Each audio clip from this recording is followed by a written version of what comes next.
فمننا اليوم نحن سندخل في تعليقات يسيرة على شروط لا إله إلا الله. Un léger commentaire sur les shurut de la ilaha illallah pour les comprendre afin de se raffermir dans notre religion et d'être sur le ilm. Car beaucoup de gens prononcent la ilaha illallah, ils ne connaissent pas le sens ni les conditions. Ce qui rend cette shahada qui peut leur être vaine. Car beaucoup la prononcent et malgré cela la transgressent à longueur de temps. Et le fait que ces shurut étaient trouvés à une époque après celle des salafs ne veut pas dire qu'elle est nouvelle, c'est tout simplement que l'auteur lui-même, c'est comme Yusuf al-Athar. Est-ce que les salafs les connaissaient? Ils les connaissaient. Seulement lui, il arrive à une époque, il a besoin de faire un bayan là-dessus, donc il les a spécifiés avec un titre, avec les adillah. Sinon, est-ce qu'ils sont des choses nouvelles? Ce ne sont pas des choses nouvelles.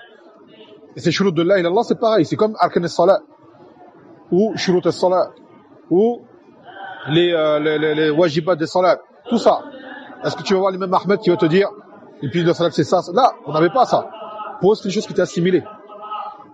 Tant que la source, elle est connue, c'est déduit des adillah, des hadiths, après que tu viens, tu fais un taqsim, il n'y a pas de mal.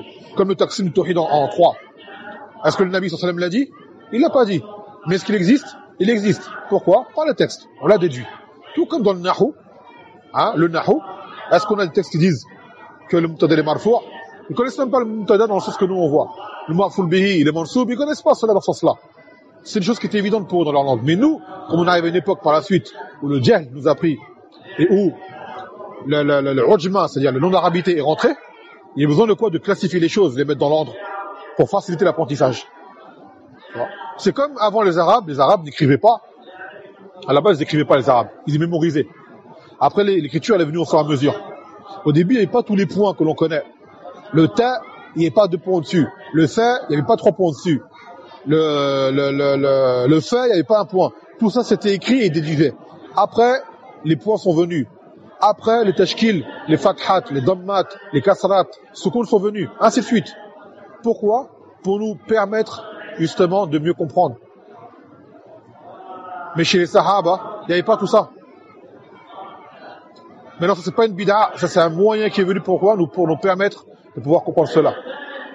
Et c'est un moyen légiféré pour nous permettre de comprendre cela. Car le résultat, il est le même. Ça n'apporte rien de nouveau. Le résultat est le même. Demain, un enfant ne sait pas les réécrire, tu vas faire une méthodologie pour lui apprendre. Un monsieur, c'est quoi? C'est qu'il arrive à les réécrire. Il arrive à écrire.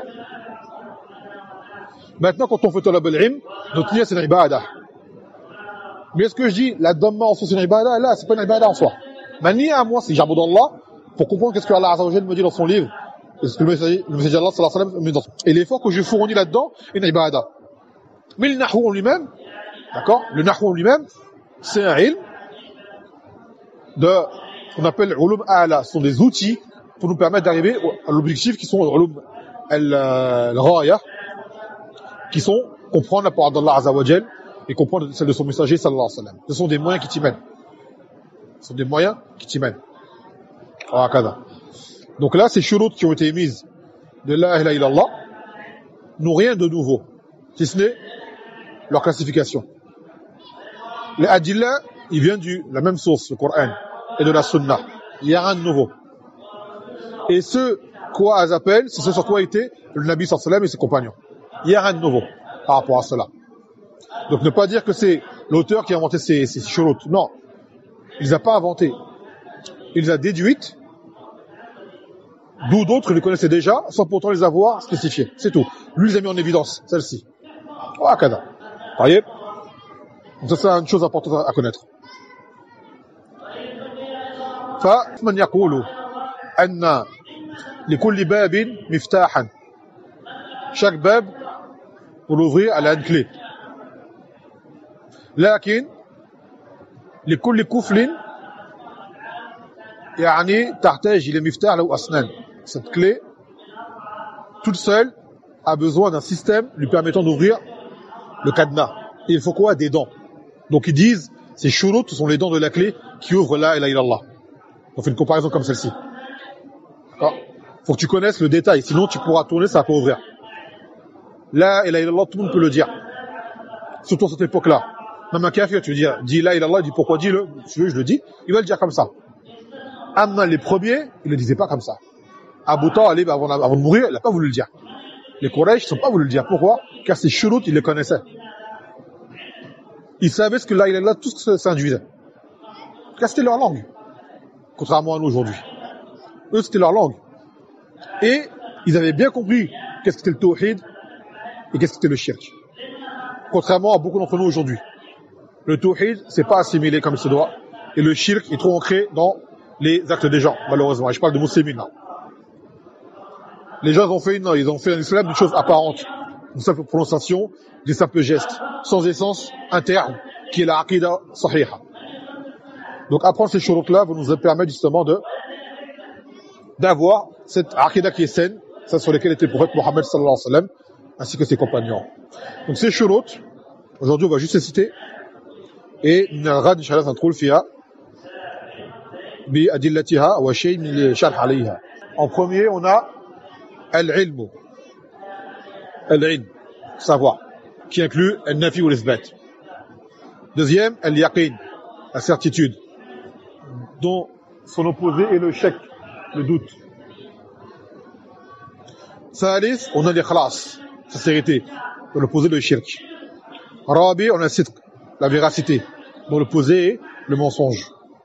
Khamis, al-mahabba, d'aimer ce mot, d'accord, dont l'opposé c'est al-bu'd, le fait de ne pas l'aimer. Al-sadis, al-inqiyad, c'est-à-dire l'assujettissement à cette parole-là, c'est-à-dire tout ce qu'elle implique, tu t'y soumets. Al-sabi', al-qabul, l'acceptation. L'opposé c'est le refus, le rad. Al-thamin, c'est quoi? Al-kufr bi-taghut, comme on l'a appris dans le ders précédent.